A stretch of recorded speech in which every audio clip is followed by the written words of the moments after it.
수연 교수님, 고중량 저반복 방식이 근성장에 효과적이라는 주장이 많지만 저중량 고반복 방식도 충분히 근성장을 촉진할 수 있다고 생각합니다. 특히 근지구력을 키우는 데 큰 도움이 되지 않습니까? 맞습니다. 민준 교수님, 근지구력을 키우는 데는 저중량 고반복이 좋다는 의견에 동의합니다. 하지만 근육의 크기를 증가시키는 데는 고중량 저반복이 더 효과적이라고 봅니다. 고중량 훈련이 근섬유의 비대를 촉진하는 데 더 큰 자극을 줄 수 있기 때문이지요. 그렇다면 수연 교수님, 저중량 고반복 방식이 근지구력을 키우는 데 유리하다는 점은 인정하시는군요.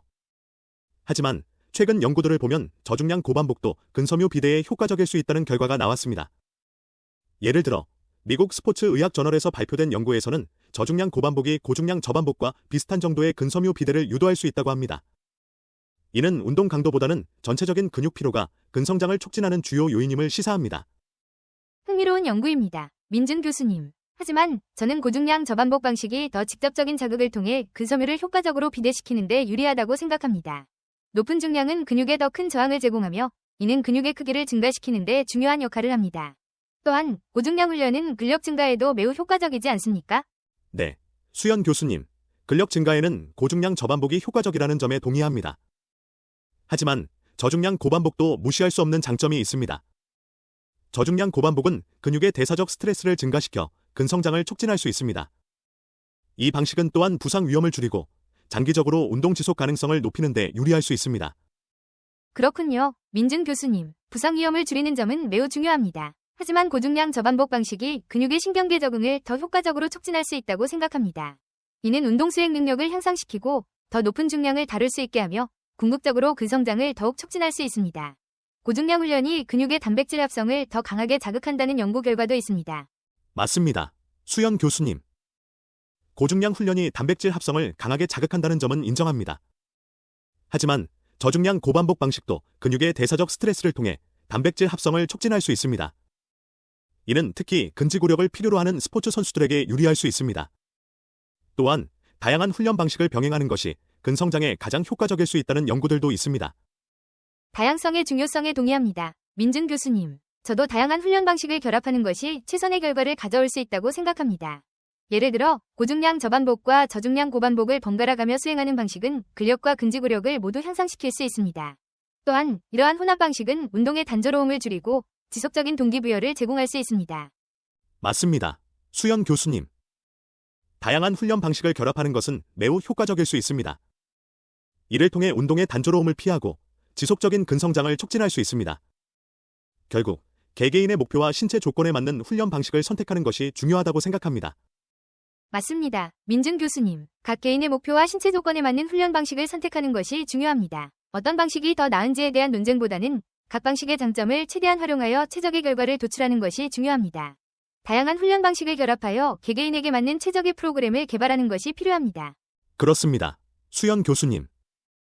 결국 개인의 목표와 상황에 맞는 훈련 방식을 선택하고 지속적으로 조정하는 것이 최선의 방법입니다.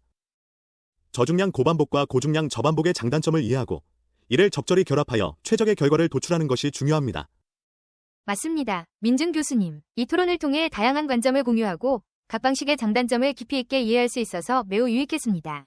앞으로도 다양한 연구와 실험을 통해 더욱 효과적인 근성장 방식을 개발할 수 있기를 기대합니다. 저도 마찬가지입니다. 수연 교수님.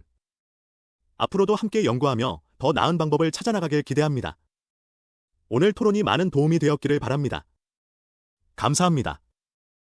감사합니다. 민준 교수님. 다음에 또 좋은 주제로 토론할 기회가 있기를 바랍니다.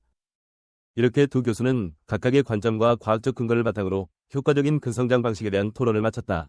이 토론은 저중량 고반복과 고중량 저반복의 장단점을 이해하고 다양한 훈련 방식을 결합하여 개인의 목표와 신체 조건에 맞는 최적의 훈련 프로그램을 개발하는 것이 중요하다는 결론에 도달했다. 앞으로도 다양한 연구와 실험을 통해 더욱 효과적인 근성장 방식을 찾아나가기 기대가 되는데 한편 심화 토론이 시작된다. 수영 교수님, 이렇게 논의를 하다 보니 저중량 고반복 훈련이 대사적 스트레스를 높여 근성장을 유도하는 메커니즘에 대해 더 깊이 들어가 보고 싶습니다. 대사적 스트레스는 근육의 에너지 고갈과 관련이 깊지 않습니까? 맞습니다. 민준 교수님, 대사적 스트레스는 주로 젖산 축적과 관련이 있으며 이는 근육 내 에너지 공급 체계에 큰 영향을 미칩니다. 저중량 고반복 훈련은 반복적인 수축과 이완을 통해 근육에 지속적인 스트레스를 주어 젖산을 축적시키고 이는 성장 호르몬 분비를 촉진하여 근성장을 유도할 수 있습니다. 그렇다면 수연 교수님, 고중량 저반복 방식이 이러한 대사적 스트레스와 어떻게 다르게 작용하는지 궁금합니다. 고중량 훈련은 주로 기계적 장력을 통해 근섬유를 자극하지 않습니까? 맞습니다. 민준 교수님, 고중량 저반복 훈련은 기계적 장력을 통해 근섬유에 직접적인 손상을 주어 근성장을 유도합니다. 이는 주로 근섬유의 미세한 손상과 이를 회복하는 과정에서 근육 단백질 합성이 증가하게 됩니다. 기계적 장력은 근섬유의 형태를 변형시키고 이를 통해 새로운 단백질 합성이 촉진되어 근육의 크기와 강도가 증가합니다.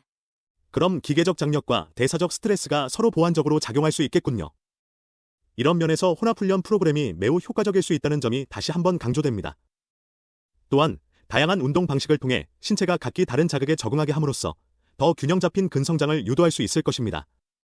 그렇습니다. 민준 교수님, 특히 운동 초보자부터 고급 운동자까지 각 개인의 훈련 수준과 목표에 따라 훈련 방식을 적절히 조합하는 것이 중요합니다.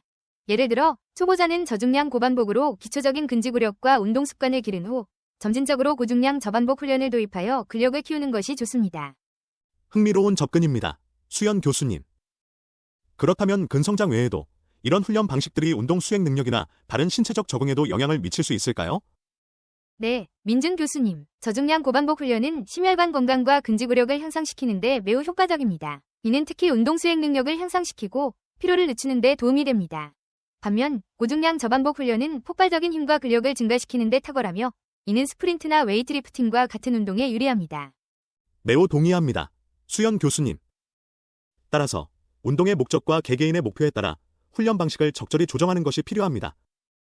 예를 들어 마라톤 선수를 위한 훈련 프로그램은 저중량 고반복을 중심으로 구성하는 반면 파워리프팅 선수는 고중량 저반복 훈련을 더 중점적으로 해야겠지요.